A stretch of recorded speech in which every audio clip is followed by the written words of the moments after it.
오늘 계속해서 요한복음 4장 사마리아 여인의 이야기에 뒤이어서 나오는 하나님 예수님의 말씀을 가지고 말씀을 조금 더 묵상해 보겠습니다. 사마리아 지금 이 말씀은 이제 사마리아 여인을 만나시고 난 후에 제자들과의 대화의 내용이죠.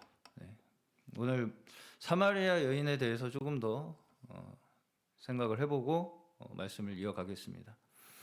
우리가 사마리아 여인이라고 하면 대표적으로 떠오르는 이미지가 아주 방탕하고 음란하고 세상의 어떤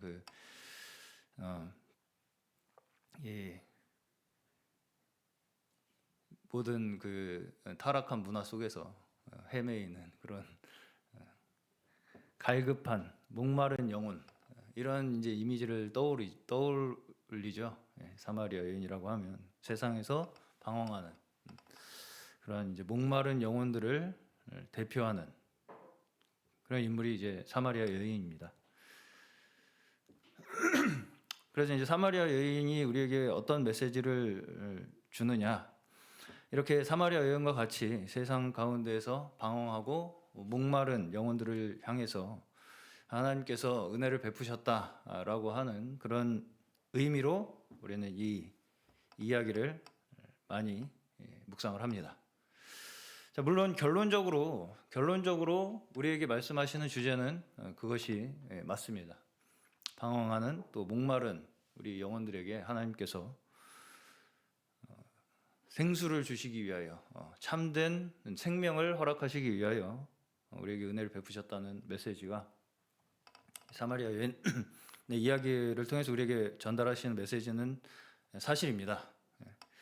자, 그럼에도 불구하고 그렇게 사마리아 여인이라고 하는 인물을 특정한 어떤 부류, 그렇게 어떤 음란한 세상에서 뭔가 막 어떤 그런 쾌락을 찾아 헤매는 어떤 그런 계층의 사람에 대한 이야기로만 우리가 읽게 되면, 그렇게 깊이 사마리아 여인의 이 예수님과 함께 겪은 이 사건에 대한 의미가 우리에게 깊이 그렇게 와닿지 않을 수가 있다는 것입니다. 한마디로.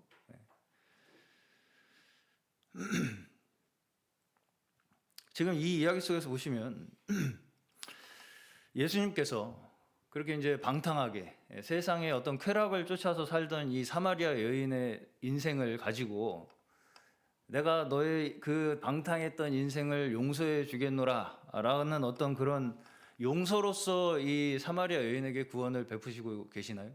그렇지 않습니다. 그렇지 않아요. 또 이 여인이 그렇게 세상에서 아주 방황하고 목마름에 갈급해서 예수님께 자기 발로 찾아와서 구원을 얻게 됩니까? 그렇지도 않습니다. 그러다 보니까 이 이야기가 그렇게 우리가 단순하게 생각하시듯이 죄인, 그렇게 세상 쾌락을 쫓아 사는 죄인에게 예수님께서 찾아오셔서 구원하셨다라고 하는 그런 단순한 논리로만 해석되지가 않습니다. 이 이야기의 주제가 남편을 5번이나 바꾼 것도 주제가 아니죠. 사마리아 여인이 남편을 5번이나 바꾼 이런 나쁜 여자가 구원받았다, 이것도 주제가 아니고요. 이 여인이 그렇게 갈급했다, 이것도 주제가 아닙니다. 사실 구원의 그 원인이 그 여인이 그렇게 갈급했기 때문이다, 이것도 이 이야기의 주제가 아니라고요. 자, 오히려 예수님을 자기 발로 찾아간 사람은 3장의 니고데모였습니다. 3장의 니고데모는 예수님을 자기 발로 찾아가요. 제가 계속해서 이제 니고데모에 대해서 말씀을 나눌 때 설명을 드린 내용이지만, 니고데모는 이 구원의 조건에 있어서는, 구원을 얻을 수 있는 조건에 있어서는 그 어떤 사람보다 잘 알고 잘 지키던 사람이었습니다.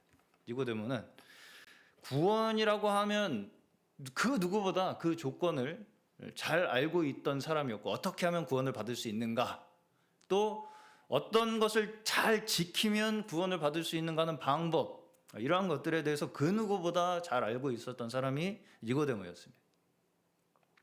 자, 근데 이제 그런 사람이 예수님께 찾아와서 지금 뭔가를 구하고자 한다라고 하는 그 자체만으로도 사실 우리의 입장에서는, 우리의 관점에서는 이렇게 겸손하고 또 어떤 면에서는 진정성이 있게 보일 수 있는 사람이 없다는 거예요. 없다는 것입니다. 예를 들어서 수십 명의, 수백 명의, 수천 명의 교회 성도들이 모이는 대형 교회 목사가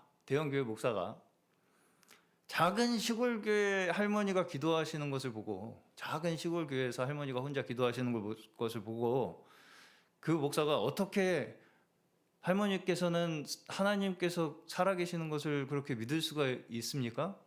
이렇게 물어보는 것과 같은 거예요, 지금. 네. 자, 이런 일 자체가 사실은 굉장히 일어나기 쉽지 않은 일이죠. 대형교회, 그렇게 수천 명의 성도들이 모이는, 성도들을 가르치는 대형교회 목사가 작은 시골교회 할머니께서 혼자 하나님 앞에 기도하시는 모습을 보고, 어떻게 할머니께서는 하나님이 살아계시는 것을 믿을 수가 있으십니까? 그렇게 아무것도 모르게 보이는데 내가 보기엔, 그렇게 물어볼 수 있는 것 자체가 일어나기 쉽지 않은 일입니다. 만약에 어떤 이런 일이 일어난다면 사람들은 그 목사가 아주 겸손하고 아주 신앙심이, 진정성이 있다, 이렇게 생각할 만한 사건이죠. 그렇게 생각할 만한 사건이죠. 대형교회 목사가 작은 할머니한테 가서 어떻게 할머니께서는 이렇게 하나님 앞에서 기도를 하실 수 있습니까? 라고 하는 그런 질문을 만약에 한다면 그 사건에 대해서 사람들은 아주 그 목사에 대해서 평판을 좋게 매겨줄 것입니다. 자, 근데 더 깊이 생각을 해보겠습니다. 더 깊이 생각을 해본다면 지금 만약에 그 대형교회 목사가 그렇게 작은 시골교회 할머니의 신앙이 어떻게 가능할 수 있는지에 대해서 그렇게 의문을 그 할머니에게 가진다는 그 자체가, 조금 더 깊이 생각을 해보신다면요, 그 대형교회 목사가 어떻게 할머니가 이런 신앙을 가질 수 있는가에 대한 의문을 가진다는 것 자체가, 그 목사는 그 자신의 신앙의 근거를 어디에 두고 있다는 얘기입니까? 그렇죠. 이제 잘 알아들으시네요. 자기의 지식, 자기의 논리, 자기의 세력, 내가 속한 어떤 이 정체성, 여기에다가 자기의 신앙의 근거를 두고 있다는 것입니다. 그렇기 때문에 이 작은 할머니가 이렇게 하나님 앞에서 기도할 수 있다는 게 이해가 안 가는 거예요. 어떻게, 아무것도 몰라 보이시는데요, 제가 보기엔.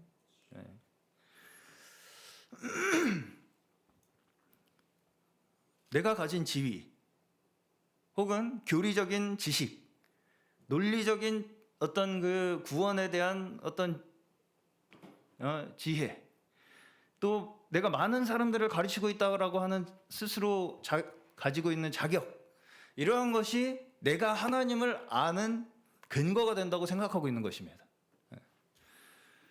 그래서 내가 아는 만큼 알지 못하는 것 같이 보이는 그 사람은 우리가 쉽게 어떻게 생각하기가 쉽냐면요, 저 사람의 신앙은 나보다 못할 것이라고 생각하기가 쉽다는 것입니다. 내가 아는 만큼 이 사람이 성경 지식이나 교리적인 지식이나 어떤 이 단체에서의 보증이나 단체에서 나를 확인시켜 주는 것이나, 우리 단체는 아주 최고의 단체야 라고 하는 어떤 그런 확인이나, 이러한 것들이 없는 사람, 혼자서 시골교회에서 기도하시는 그런 할머니와 같은 그런 그런 분에 대해서는 우리가 쉽게 그분의 신앙이 나보다 못할 것이라고 생각하기가 쉽다고요.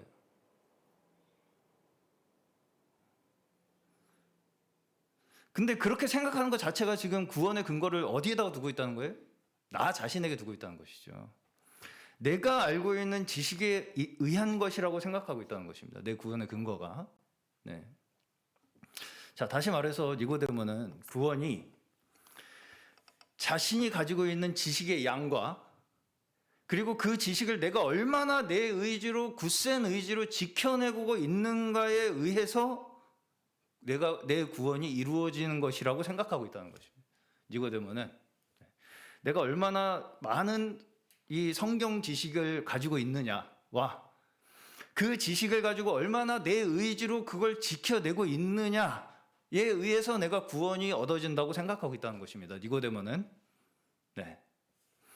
자, 사실상 구원은 여기서 말씀하시는 것은 성경 지식이 얼마나 우리에게 많고 적음의 문제에 달려 있는 것이 아니라는 것입니다. 그걸 말씀하시는 거예요. 네. 자, 성경을 지금처럼 잘 모르던 시대가 있었습니다. 불과 몇십 년 전만 해도 지금처럼 성경 지식을 잘 모르던 시대가 있었어요. 확실히. 분명히 우리의 기준에서 봤을 때 우리의 눈에 신앙적으로, 교리적으로, 성경 지식적으로 무식한 것처럼 보이던 시대가 있었다고요. 네. 그러면 그렇다고 해서 그때 구원이 없었는가 하는 것과는 다른 차원의 문제라는 것입니다. 네.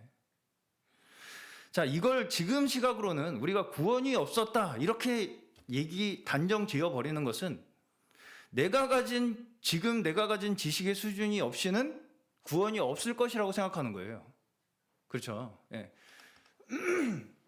지금 내가 아는 것만큼 성경을 알지 못하면 구원이 없었을 것이라고 생각하는 것은 지금 내가 아는 만큼의 성경의 지식이 아니면 구원이 없을 것이라고 생각하고 있는 것이라고요. 예. 자, 근데 이걸 이런 식으로 자꾸 우리가 생각을 하다 보면 어떻게 되냐면 결국은 구약은 신약 성경이 있었습니까? 없었습니까? 없었죠. 그러면 구약에는 신약 성경이 없었기 때문에 구원이 없었을 것이라고까지 생각을 하게 되는 것입니다. 네, 실제로 그렇게 생각하는 분들도 계십니다. 네. 혹은 이제 우리와 다른 방식의 어떤 구원을 받았을 것이다. 이렇게 이제 이야기를 하시는 것이죠. 네. 구약의 성도들은 신약 성경뿐 아니라 예수 그리스도에 대한 이 직접적인 사건에 대한 계시를 겪지 못한 사람들이죠. 예. 자, 말하자면 그러한 이 신약에 나타난 예수 그리스도를 통한 완전한 구원의 지식이 신약의 성도들만큼은 가지고 있지 않았다는 것입니다. 구약의 성도들이. 네. 자, 그러면 그렇다고 해서 구약에는 구원이 없었다. 다 지옥 갔다. 다윗도 지옥 가고 뭐 다 지옥 갔다 그냥.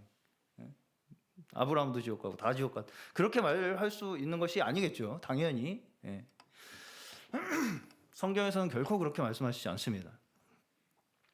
자, 오히려 신약에서 사도들이 믿음에 대해서 설명을 할 때 항상 예로 드는 인물들은 구약의 인물들이지 신약의 인물들이 아닙니다. 그렇죠? 구약의 인물들을 예를 들면서 이러한 믿음을 너희들이 가져야 한다라고 우리에게 말씀을 하시죠. 네. 예수 그리스도에 대한 지식을 우리만큼 아는 사람만을 예로 들어서 이렇게 해야 구원을 받는다고 설명을 하시지 않는다고요. 사도들이. 네. 자, 그렇다는 것은 구원이라는 것이 우리가 생각하는 우리의 지식의 차원 너머에 있다는 것을 말씀하시는 것입니다. 네. 우리가 생각하기에는 우리가 지금 아는 만큼 알아야 구원을 받을 것 같은데 사실은 그 구원의 원리라는 것은 구약 저 멀리에서부터 시작됐다는 거예요.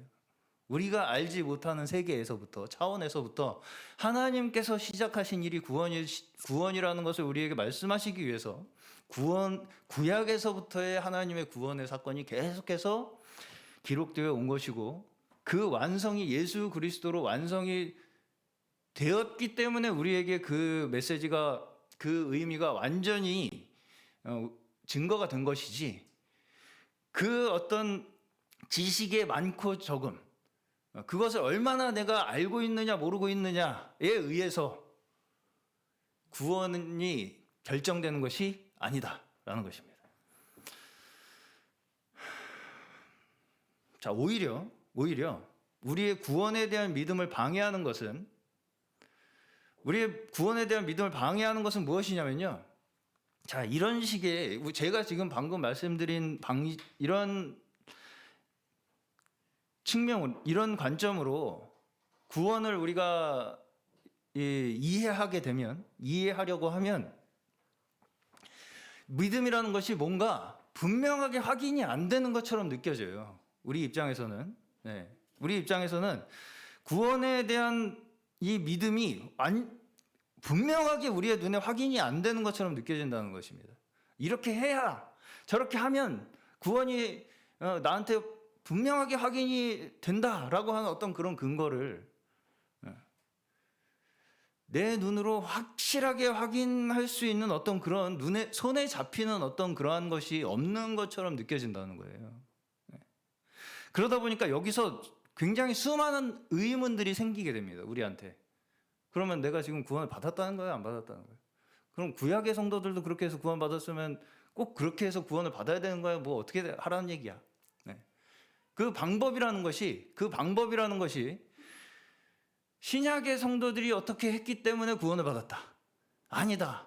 구약의 성도들이 어떻게 했기 때문에 구원을 받았다라고 하는 어떤 그런 서로 다른 어떤 방법에 의해서 자꾸 우리가 구원을 확인하려고 하다 보면 다 다르거든요. 사례가. 달라요. 다 사례가. 그러다 보니까 어떻게 하라는 얘기인지에 대한 그 방법이 손에 잘 잡히질 않는다는 거예요. 그러다 보니까 자꾸 거기서 의문이 생겨. 그럼 나는 어떻게 해서 구원을 받았지? 어떻게 해서 난 구원 받았지? 어떤 구원을 받은 그 확실한 느낌이 언제였지? 이걸 자꾸 이제 생각을 하게 된다는 것입니다. 그러다 보니까 뭘 자꾸 추구를 하게 되냐?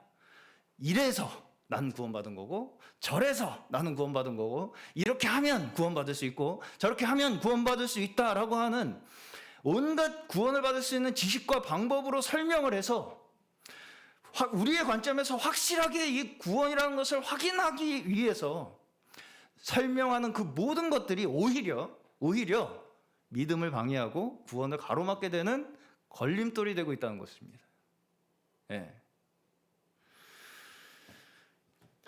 저 어떤 우리의 논리적인 이해라던가 심지어 바깥으로 일어난 어떤 엄청난 신기한 기적이라던가 어떤 내가 기분이 들었다던가 어떤 기분이 좋았어 어느 날. 내가 기분이 그날 좋은 거 보니까 내가 그날 구원받았나 보네. 그리고 내가 지금 열심히 이렇게 잘하고 있기 때문에 내가 이렇게 열심히 잘하고 있는 거 보니까 내가 구원을 받았어. 이러한 여러 가지 이제 구원의 근거를 다 나에게서 찾는다는 것입니다. 나에게서. 그러면서 내가 이렇게 보니까 나를 잘 내가 스스로 한번 관찰을 해 보니까 나는 구원받은 게 확실한 것 같아. 이렇게 이제 스스로 자꾸 그 구원을 확신을 해보려고 노력을 한다는 것입니다. 자, 물론 제가 성경 지식이 필요 없다는 얘기가 아닙니다. 성경을 잘 우리가 연구하는 것도 필요하고 이해하는 것도 필요합니다. 그러니까 제가 신학 공부를 또 하고 있는 것이죠. 자, 그러나 중요한 것이 무엇이냐면요. 제가 신학 공부를 하면 할수록 느껴지는 것이 무엇이냐면요. 신학이라는 것이요. 구원을 받을 수 있는 방법을 연구하는 분야가 아닙니다.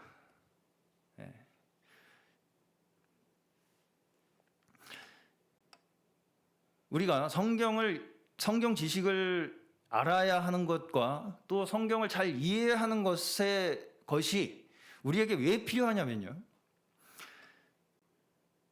우리가 원래 구원의 의미에서 자꾸 사람의 지식과 사람의 방법과 사람의 논리로 자꾸 이 구원을 설명해내려고 하는 이러한 잘못된 성경 지식에서 우리를 분별시키기 위해서 성경에 대한 이해가 필요한 것입니다. 성경에 대한 이해가 이거 아니고 내가 더 확실한 걸 알려줄게가 성경에 대한 지식이 아니고요. 내가 구원받을 수 있는 더 확실한 방법을 알려줄게가 이단입니다. 이단은 내가 구원받을 수 있는 더 확실한 방법을 내가 알려줄게. 나한테는 있으니까 나한테 와. 이게 이단이고요. 정말 우리가 알아야 하는 성경에 대한 지식은요.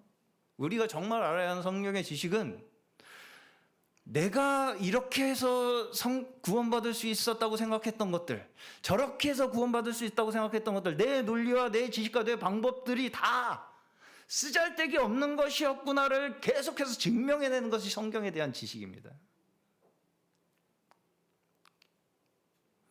지금 니고데모와 이 사마리아 여인의 이 두 가지 사건에서 공통적으로 나타나는 이 구원에 대한 원리가 바로 그거예요. 자기 발로 니고데모가 찾아가도 거기에 구원이 있을 수 없고요.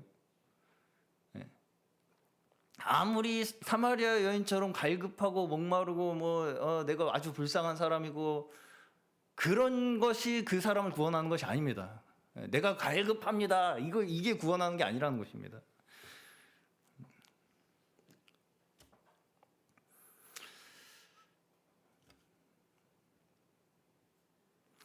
바른 가르침은 우리의 지식의 범위를 뛰어넘는 하나님의 은혜와 주권으로 우리를 다시 인도하는 것이 바른 가르침입니다. 네. 내가 할 수 있는 걸 더 확실하게 알려주는 게 이단이고요. 제가 오늘 한 가지만 좀 잘 기억하시기를 바랍니다. 이단적인 가르침, 잘못된 치우친 가르침은요, 내가 어떻게 하면 구원받을 수 있는가를 나는 너한테 다른 사람이 가르쳐 줄 수 없는 확실한 방법을 알려줄 수 있어가 이단이고요.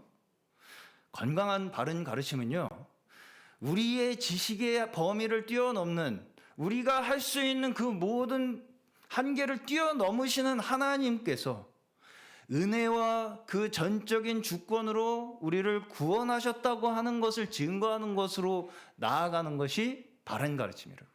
네.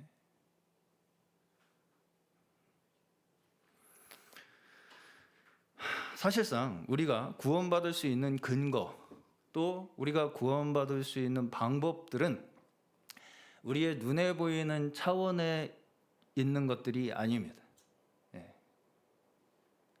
어떻게 하면이라는 것은 존재하지 않습니다.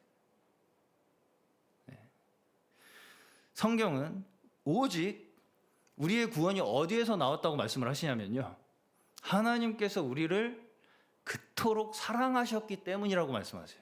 그거 외에 다른 조건이 없다는 거예요. 하나님께서 우리를 그렇게 그토록 무조건적으로 값없이 사랑하셨기 때문에 우리가 구원받았다 라고 말씀하시지, 조금 우리가 거기에 이렇게 구원받을 만한 조건과 뭔가 자격이 거기 있어서 너희가 구원받았다라고 하는 이야기는 쌀알 한 눈곱만큼도 없습니다.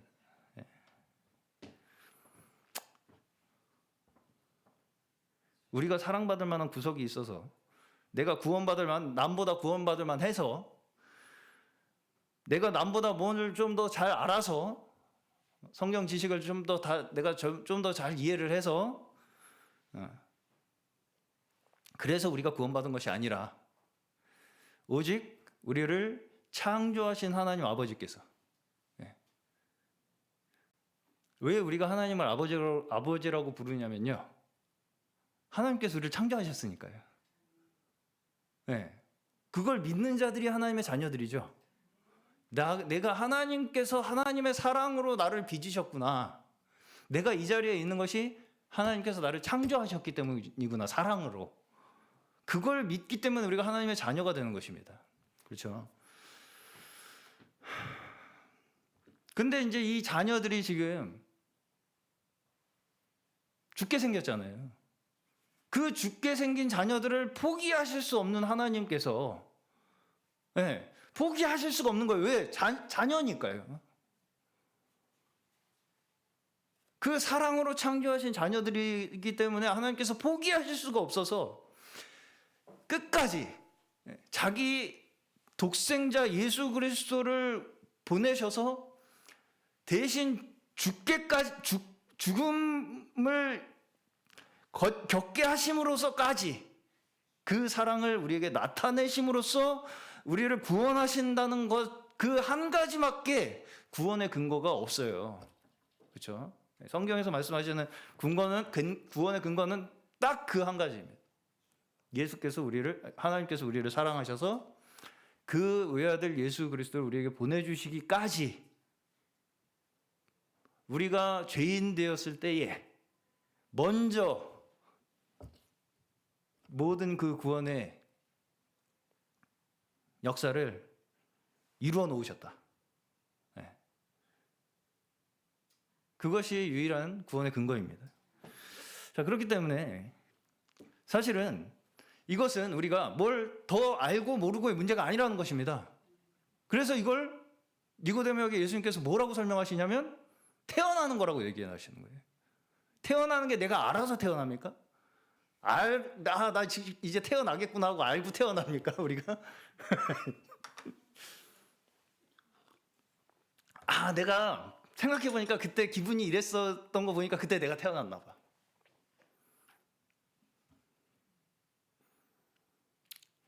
네. 태어난다는 것은 존재에 대한 이야기입니다. 내가 알고 모르고의 문제가 아니고요. 내가 지금 내 존재가 어떤 존재인가에 대한 이야기가 태어나는 얘기예요. 그렇죠. 내가 나를 잘 이해해서 내가 존재한다고 내가 스스로 생각할 수 있는 게 믿을 수 있는 게 아니고요. 그냥 내가 여기 있으니까 있는 거잖아요. 내가 태어났으니까 나는 존재하는 거잖아요, 지금. 네. 우리의 존재도 그럴진데 우리의 구원은 어떻겠느냐는 것이죠. 네. 그 얘기를 하시는 것입니다. 그 얘기를 하시는 거예요. 네. 우리가 하나님의 자녀라면 우리가 이 땅에 태어나서 존재하게 된 것과 같은 믿음을 우리가 가지게 된다는 것입니다. 그래서 내가 머릿속으로 뭘 더 잘 이해하고 뭘 남보다 더 많이 알아서 내가 태어났다는 걸 내가 더 확실하게 믿게 되는 게 아니고요. 네. 그래서 그렇게 최고봉의 진리를 추구하던 니고데모가 거듭나야 한다는 말을 듣게 되는 거예요. 네. 그렇죠. 지식의 맥시멈이었어요. 그 유대인의 구원에 대한 하나님에 대한 지식은요, 지금도 따라갈 수 없습니다. 지금도 따라갈 수 없어요. 네. 방법과 지식, 그들이 그렇게 성경에 대한 이해가 얄팍하지 않습니다. 거의 근접해서 다 갔어요. 예수 그리스도 바로 앞에까지 갑니다. 지금 저는 가끔 랍비들 가르침도 듣습니다. 유튜브에 있어요. 정말 혹합니다. 네, 정말 그 바로 직전까지 다 그러니까 웬만한 율법주의적 기독교 설교보다 훨씬 낫습니다. 한마디로. 네. 보다 더 의미를 많이 얘기를 해줍니다.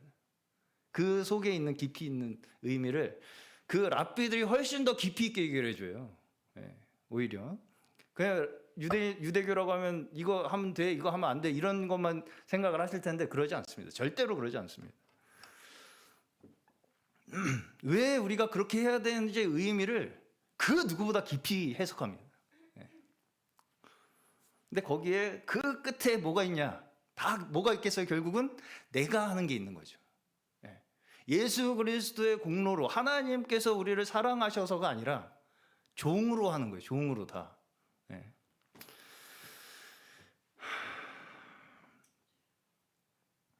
자, 거듭난 증거라는 것이 내가 스스로 거듭났다고 생각하기 때문에 거듭나는 것이 아닙니다. 이걸 우리가 착각하셔서는 안 돼. 나 거듭났어. 그러니까 난 거듭난 거예요. 그게 말이 되는 얘기입니까? 나 거듭났으니까 난 거듭났다. 그 말이 논리적으로 맞습니까? 성립이 됩니까? 안 되죠. 그냥 내 말이잖아요.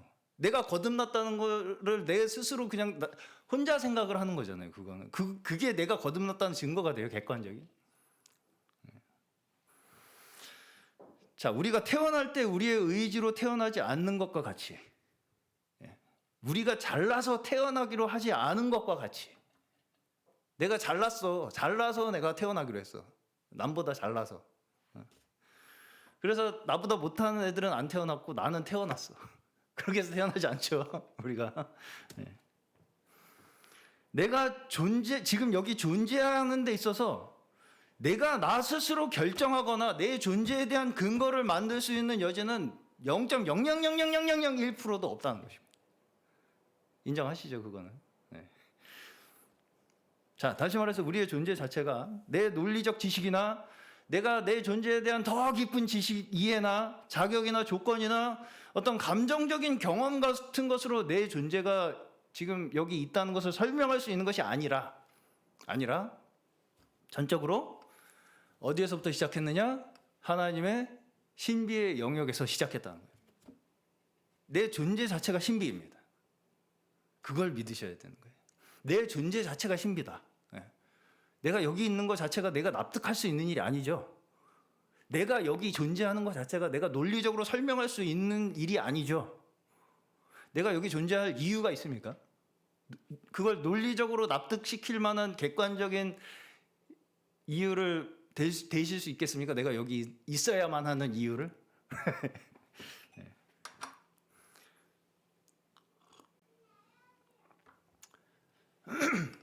자, 이것을 아는 자가, 뭘 아는 자? 내가 그 하나님의 신비로부터 온 존재라는 것을 아는 자가 거듭난 자라는 거예요. 한마디로. 예. 자, 그래서 육으로 난 것은 육이요, 영으로 난 것은 영이라는 이 말씀을 가지고 어떤 분들은 사람에서 태어났으니까 사람이고 하나님에게서 태어났으니까 하나님이다. 이런 이제 아주 이 초등학생이 어거지 부리는 이런 논리를 가지고 이제 자기들이 하나님이라고 이제 주장을 하시는 분들이 계신데, 나는 영으로 났으니까 하나님이다. 이게 말이 논리적으로 됩니까? 나는 영으로 났다. 내가 영으로 났다고 내가 스스로 내가 주장을 하면 그게 영으로 난 겁니까? 그 말 자체가 내가 영으로 났다는 걸 보증을 해줘요? 내가 영으로 났다고 내가 스스로 내 입으로 주장을 하면? 그게 그냥 초등학생들이 이거 내 거야 하고 그냥 우기는, 왜 네 거야? 이거 내 거니까 내 거지. 내가 원래 내가 지금 먼저 맡았거든. 내가 찜했거든. 그거랑 전혀 다르지 않은 논리입니다.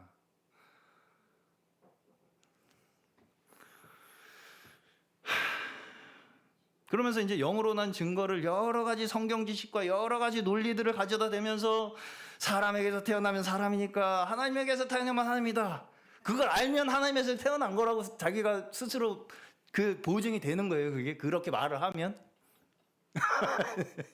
그 논리를 알면, 아, 사람에게서 사람이 태어났으면 사람이니까 하나님에게서 하나님이 태어나면 하나님이구나. 이 논리를 알면 내가 하나님에게서 태어난 거예요? 아니죠. 아니죠. 아시겠죠? 무슨 얘기인지. 내가 먼저 말했으니까 태태태. 내가 먼저 말했으니까 찜. 이거잖아요, 그냥. 그 논리 자체가 그냥 초등학생 논리라고요. 굉장히 유치한. 내가 먼저 말했으니까 나는 하나님에서 났음 끝. 이거라고요, 그냥. 그 논리 자체가. 예. 자, 우리 신앙생활을 하면서 형제님을, 자매님을 주 안에서 사랑합니다. 이런 얘기 많이 하시기도 해보시고 들어보시기도 하셨을 것입니다. 주 안에서 사랑합니다. 자, 여기에서 주님 안에서, 주 안에서라는 그 말이 그냥 내가 하고 싶은 말을 하는 데 있어서의 앞에 수식어입니까? 정당화하기 위한? 그러면 내 사랑이 정당화됩니까? 내가 사랑하고 있다는 게 정당화가 돼요? 내가 주님 안에서라는 걸 앞에 붙였으니까 내 사랑은 주님 안에서 하는 거야. 퇴퇴퇴. 주님 안에서라는 말이 의미하는 것이 뭡니까? 주님 안에서. 주님 안에서라는 말이 뭐예요? 주님 안에서 내가 사랑한다는 게 뭡니까? 나는 사랑할 수 없는 자라는 거죠. 주님 안에서 용서합니다. 주님 안에서 축복합니다. 그 앞에 주님 안에서라는 이 수식어는요, 내가 용서할 수 없는 자고 내가 축복할 수 없는 자라는 게 전제되어 있는 거예요. 내가 하고 싶은 말을 그냥 정당화하기 위한 수단이 주님 안에서가 아닙니다. 그렇죠? 네.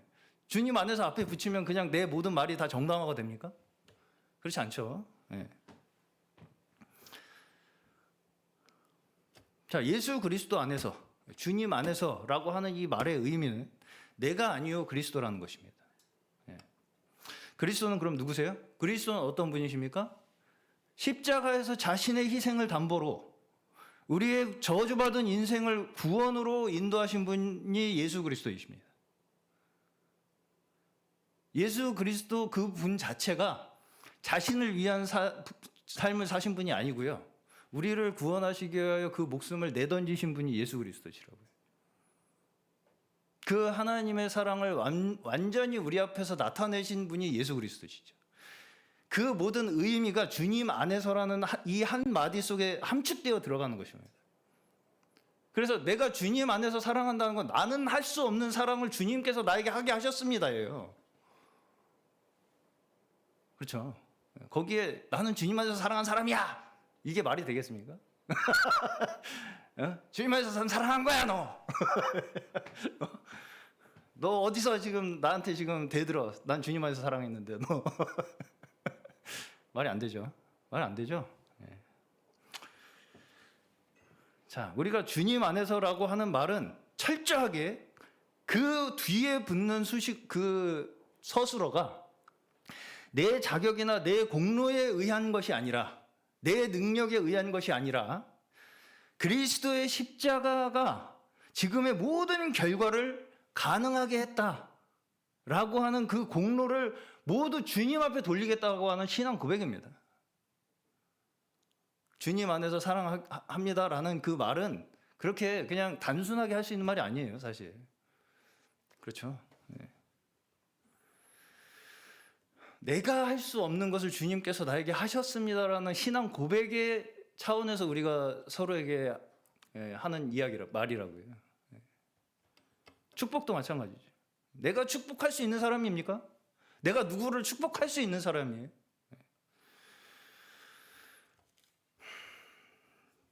내가 사랑할 만한 사람이라서, 내가 남을 사랑할 사랑이 넘치는 사람이라서 내가 널 사랑해 줄게. 내가 아주 축복이 내 마음속에 아주 넘치고 가득 차가지고 흘러 넘쳐서 그냥 남아 돌아서 내가 너 축복해 줄게. 이게 축복이 아니고요. 그건 그렇게 축복하고 그렇게 사랑하는 것은 내가 사랑하고 내가 축복하겠다는 얘기잖아요.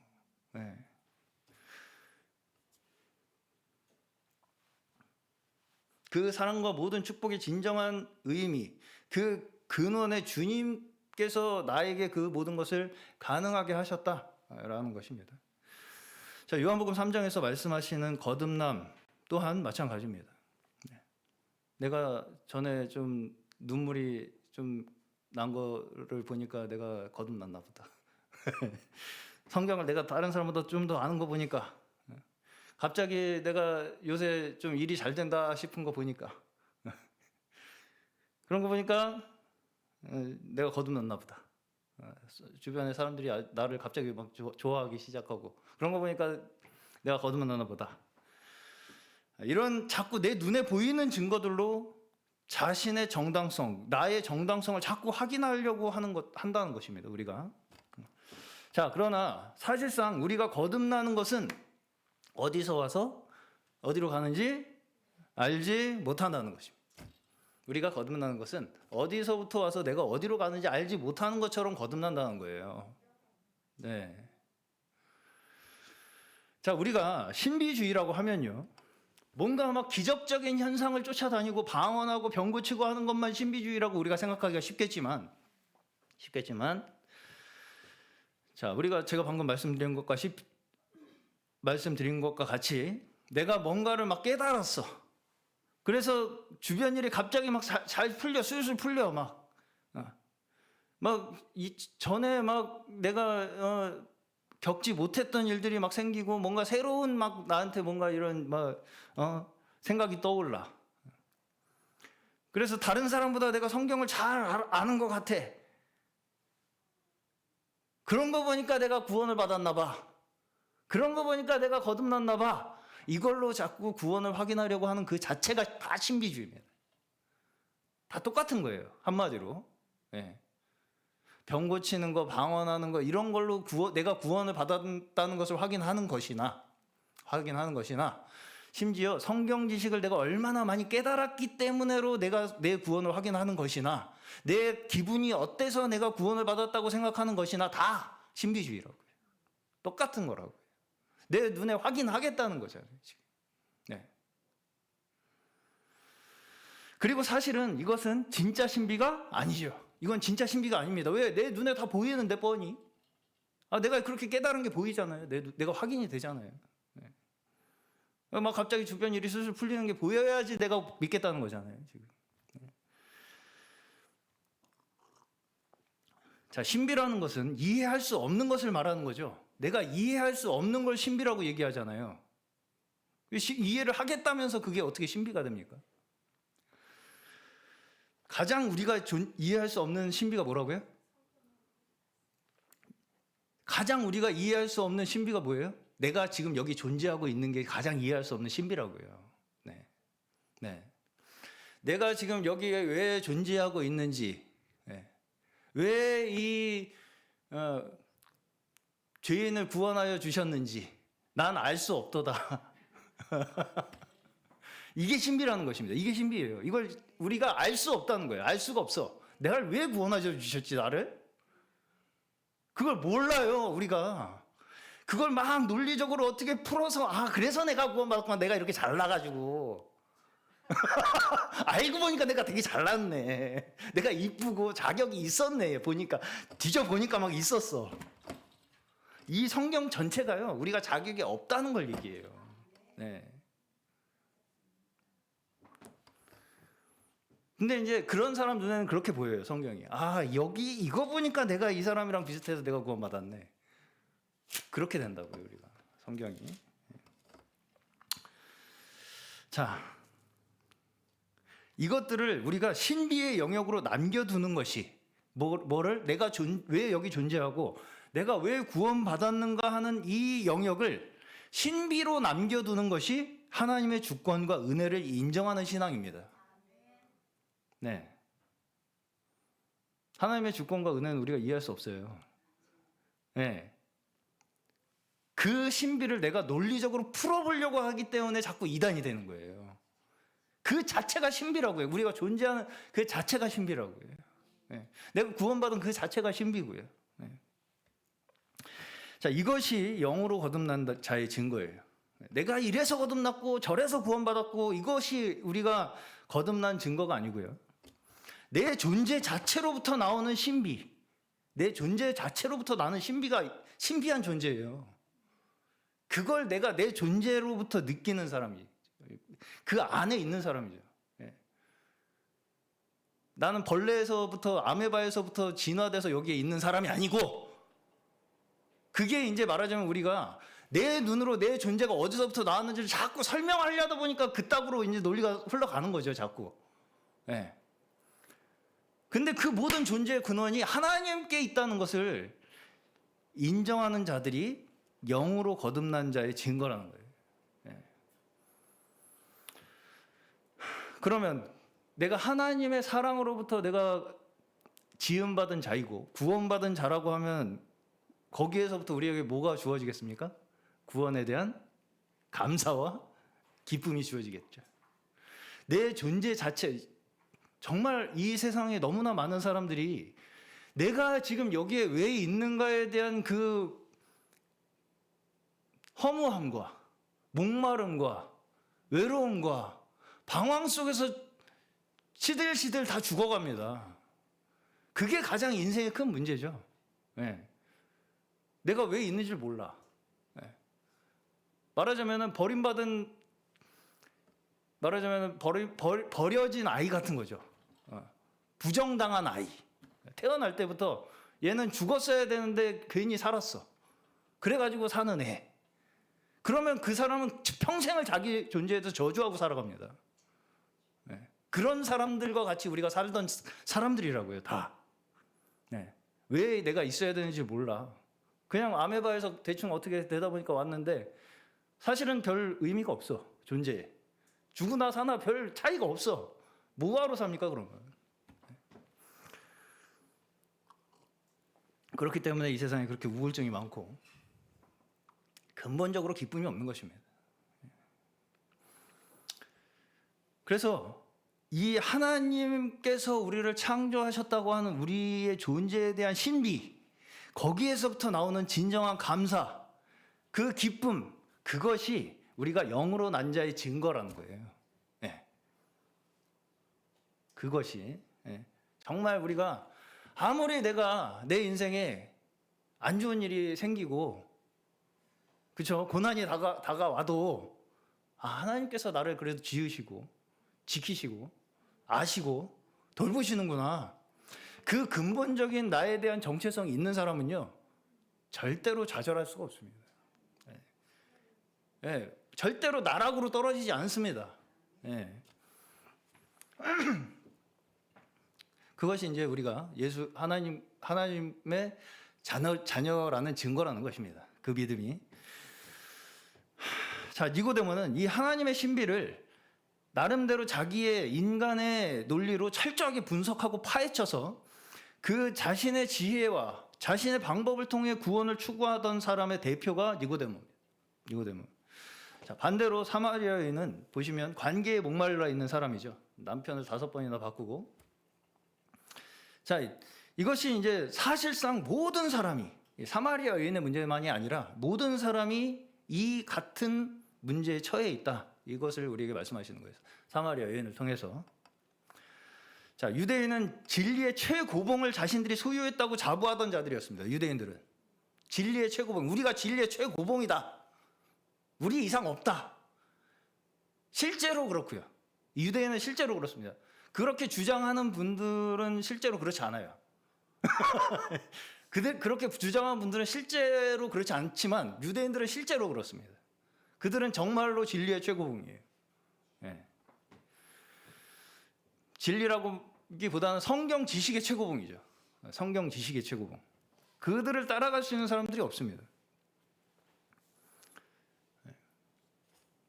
그럼에도 불구하고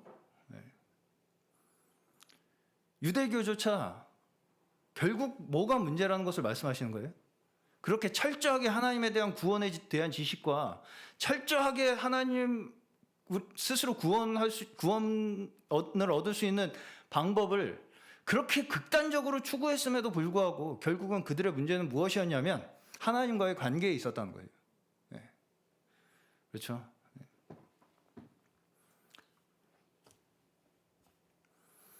지금도 그렇게 자신들이 성경 지식의 최고봉이라고 주장하는 단체들, 사실은 유대교의 발끝도 따라가지 못한 사람들입니다. 유대교의 성경 지식의 발끝도 못 따라간 사람들이라고. 그러면서 그냥 말로만 우리가 최고봉이다 하는 거죠. 유대교가 그럴진데, 그렇죠? 유대교가 하나님의 그렇게 정말 진짜로 성경 지식에 있어서 최고봉인데도 불구하고 하나님의 관계에 있어서의 문제 때문에 결국은 거듭남을 경험하지 못하는 문제가 있었을진데, 발끝도 못 따라가는 사람들이 내가 최고봉이라 하는 것으로 구원을 얻을 수 있겠습니까, 스스로? 제발 하나님 앞에 나오시기를 축원합니다. 그래서 이제 요한복음은 의도적으로 3장의 니고데모에 이어서 4장의 사마리아 여인의 사건을 이어서 배치하고 있는 것입니다. 의도적인 거예요. 자, 결국 모든 사람이 찾아 헤매이는 그 근본적인 결핍이 무엇이냐? 내가 누구냐에 대한 문제라는 거예요. 결국은 내가 왜 여기 있냐? 난 누구고 왜 존재하고 내 인생의 목적은 무엇이냐? 이 의미에 대한 결핍이 모두에게 있다는 것입니다. 한마디로 그걸 찾아 헤매는 거예요. 니고데모 유대교는 방법에서 찾아 헤매고요, 지식으로 찾아 헤매고요. 사마리아 여인은 관계에서 찾아 헤매죠. 말하자면 눈에 보이는 어떤 것들에 의해서 찾아 헤매요. 야곱의 우물이라는 거, 야곱의 우물이 우리의 조상인 대대로 우리에게 하나님께서 준 축복인데, 이런 것들로 내가 하나님 앞에 그래도 구원받을 수 있는 조건이 나에게 있다라는 것으로 계속해서 확인을 해 나가려고 하는 이 모든 것들이 다 하나님과의 직접적인 관계에 대한 결핍에서 오는 문제들이라는 거예요. 그러니까 영과 진리로 진정으로 예배하는 자, 그곳에 하나님께서 함께 하신다는 말씀을 하시는 거죠. 네. 여기 있는 것도 아니고 저기 있는 것도 아니고. 네. 자, 이것이 별거 아닌 것처럼 느껴질지 모르겠지만 결국 모든 사람이 이 절망 가운데 죽어가고 있습니다. 네. 하나님과의 관계의 결핍에서 죽어가고 있다. 내가 뭔지를 몰라. 왜 사는지를 몰라. 그냥 사니까 살아. 대충 살다 가지 뭐 그냥. 네. 어떤 사람은 니고데모처럼 고차원적인 지식과 방법으로 이 문제를 풀어보려고 하고, 어떤 사람은 사마리아 여인처럼 이 물질적인 세계 속에서 풀어보려고 하고, 그렇다는 것입니다.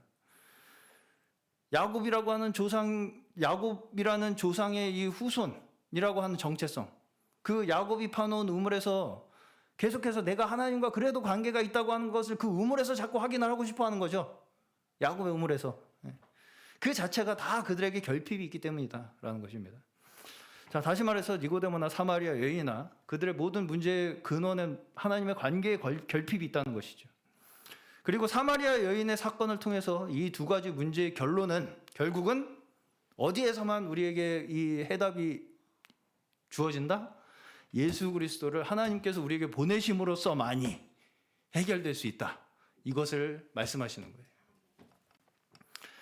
요한복음 3장 16절에서는 니고데모에게 예수님께서 핵심적인 원리를 설명하시죠. 하나님이 세상을 이처럼 사랑하사 독생자를 주셨으니 이는 저를 믿는 자마다 멸망치 않고 영생을 얻게 하려 하심이라. 이것이 이제 니고데모에게 예수님께서 말씀하시는 구원의 핵심적인 원리예요.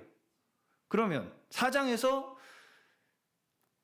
이 사마리아 여인에게 예수님께서 보여주시는 것은 무엇이냐면 그 하나님의 독생하신 예수께서 어떻게 구체적으로 이 멸망할 자들과의 관계를 어떻게 회복하시는가에 대한 이야기를 사마리아 여인의 사건을 통해서 우리에게 보여주시는 거예요. 하나님 안에서 우리의 자신의 존재의 의미를 깨닫게 하시는 거예요. 나를 이렇게, 그러니까 이제 뒤에 보시면 이 사마리아 여인이 내가 행한 걸 다 알더라. 이 예수가 내가 행한 걸 다 알더라. 그러니까 한마디로 나와 함께 하시는 분이 계시더라. 이거죠. 내가 그렇게 헤매고 목말라서 방황할 때조차 나와 함께 하시는 분이 계시더라. 하나님의 존재에 대한 존재 안에서 하나님 안에서 내 존재를 찾은 거죠. 한마디로. 거기에서 오는 자신의 존재를 확인함으로써 얻는 구원의 기쁨과 확신이 무엇인가? 이것을 사마리아 여인을 통해서 우리에게 보여주시는 것입니다. 자, 우리 모두가 하나님을 떠나 존재의 의미와 목적이 없이 그저 떠돌아다니다가 사라져버릴 수밖에 없었던 그 외로운 자들이라는 사실을 우리에게 깨닫게 하심으로써 그 절망밖에 남지 않았던 인생 속에 하나님께서 사랑을 나타내셔서 아무런 근거도 아무런 의미도 없이 존재하던 자들이 하나님 안에서 존재의 의미와 목적과 가치를 발견하게 되고 하나님께서 우리를 사랑하심으로 말미암아 우리를 창조하신 그 하나님의 역사하심으로 우리가 여기에 지금 존재하는 자들이라는 것을 우리에게 말씀하시고 만드셨을 뿐 아니라 함께 하시고 돌보시고 우리의 연약함을 감당하시고 또 우리를 끝까지 지키시는 아버지이심을 우리에게 증거하심으로 말미암아 우리 모두가 사실은 축복된 존재들이라는 거, 사랑받는 주의 자녀들이라는 그 믿음 안에서 영생의 축복을 허락하시는 것입니다. 그 안에서 진정 우리의 존재의 감사함 속에서 이 영생의 축복을 얻으시는 저희 모두 되시기를 축원합니다. 예. 오늘 저희 모두가 이 아무 자격이 없었던 저희들을 우리의 지식과 우리의 방법을 뛰어넘어 우리를 존재하게 하시고 영생하도록 솟아나시는 그 생수 대신 예수 그리스도 안에서 허락하시는 구원의 확신과 기쁨이 우리 가운데 넘치시기를 축원합니다.